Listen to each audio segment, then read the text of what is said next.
Long ago, in a faraway land, there existed a golden age of powerful gods and extraordinary heroes.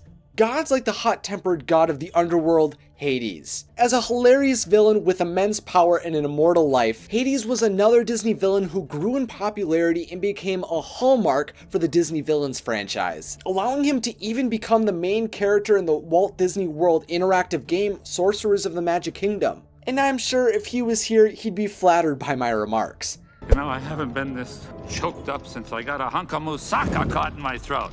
Huh? But what was he like in Greek mythology? Did he try other ways to take Mount Olympus in the Disney version? Hello, I'm Isaac from What's So Videos, where we discuss fun topics for fun people, and today I'm going to explain Hades' full story. In Greek mythology, similarly to the Disney film Hercules, Hades and his brothers Zeus and Poseidon defeated their father's generation of gods, the Titans, and claimed rulership over the cosmos. Hades was given the underworld, Zeus the sky, and Poseidon the sea, with the solid earth shared between all of the brothers. Hades was frequently depicted with his dog Cerberus, fulfilling his tasks of guarding the underworld, managing the dead, and putting judgment on the spirits who entered. Now, the Disney film was right that Hades was tasked with managing the dead and resided primarily in the underworld, but he wasn't bitter about his task pushing him to become evil. He actually had a wife named Persephone, and his task was more focused on maintaining balance, using stern and removed judgment for all of the subjects of his domain, enforcing equal accountability of his laws. In addition, man feared Hades because he was the embodiment of death itself. No one looked forward to leaving the land of the living, which led many to even halt saying his name. Since many feared even the god's name, and the domain of the underworld included the precious minerals within the earth, Hades began to be known as Pluto, which was derived from the Greek word meaning greed. Furthermore, Hades was also extremely strict, allowing no individuals to leave his kingdom, although a few heroes were brave enough to voyage to the underworld. Heroes like Hercules, Odysseus, Orpheus, and Theseus all attempted a quest to meet Hades' domain. In retaliation to events where spirits attempted to leave or be stolen away by trespassers, Hades often became enraged and was willing to send his terrible wrath onto others as punishment. In truth, the god Hades was not truly evil, but was instead a god who was unwilling to tolerate those who disobeyed him. While some works like the Percy Jackson series follows Hades' cold persona, like in the original mythology, many modern versions, on the other hand, use Hades' association with the undead to portray him as a villain. In works like Clash of the Titans, Once Upon a Time, and Disney's Hercules, Hades is the primary villain. In Clash of the Titans, Hades is longing to take control of the world from Zeus until Perseus, son of Zeus, ends his assault on Olympus. In Once Upon a Time, the idea of the underworld is transformed into a realm similarly to a purgatory, where only individuals with unfinished business reside. After becoming entangled in a love affair with the Wicked Witch of the West, and traveling out of the underworld, he is destroyed by his lover with the Olympian crystal, which ends his existence. And finally, in Walt Disney's 35th animated feature film, Hades is not particularly fond of the underworld. It's fine, you know, a little dark, a little gloomy, and as always, hey, full of dead people. What are you gonna do?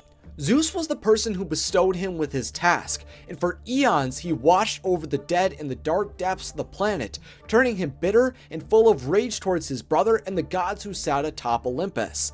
Although he hates his job, in Hercules the animated series, we often see him fighting to keep control of his domain, as his subjects, like the Witch Hecate, often attempt to take control of the underworld.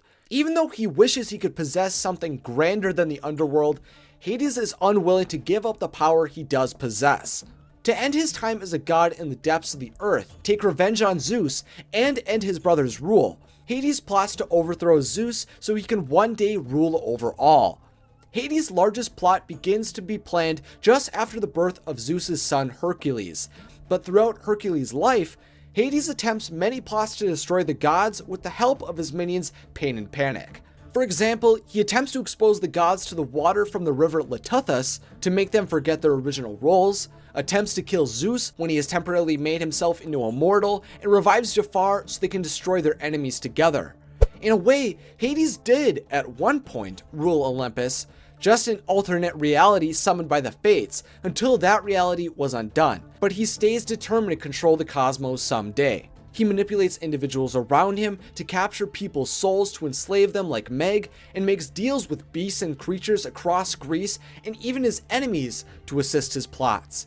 Although it doesn't always serve his best interest to remain obedient to his deals, he never breaks them, revealing he at least is an honest guy. After years of plotting, deals, and scheming, the pinnacle of his plots culminated when the planets aligned, allowing him to unleash the Titans on Olympus. The Titans and the gods of Olympus clash in an epic battle, but by the power of the hero Hercules, Hades' army is defeated. Because of his defeat, Hades retreats to the underworld, and Hercules follows to retrieve his love Meg. By Hercules sacrificing himself for Megara, he proves he is a true hero, transforming himself into a god, and he sends Hades into the River of Souls, where he becomes trapped for eternity. Hades is a Disney villain who has one of the oldest origins, and through many works, we see him take on the burdens of ruling the underworld. In Disney's iteration, Hades becomes a hot-tempered jokester who is ready to make a deal to propel his own agenda. He's an immortal god who you don't want to mess with. Guys, get your Titanic rears in gear and kick some Olympian butt!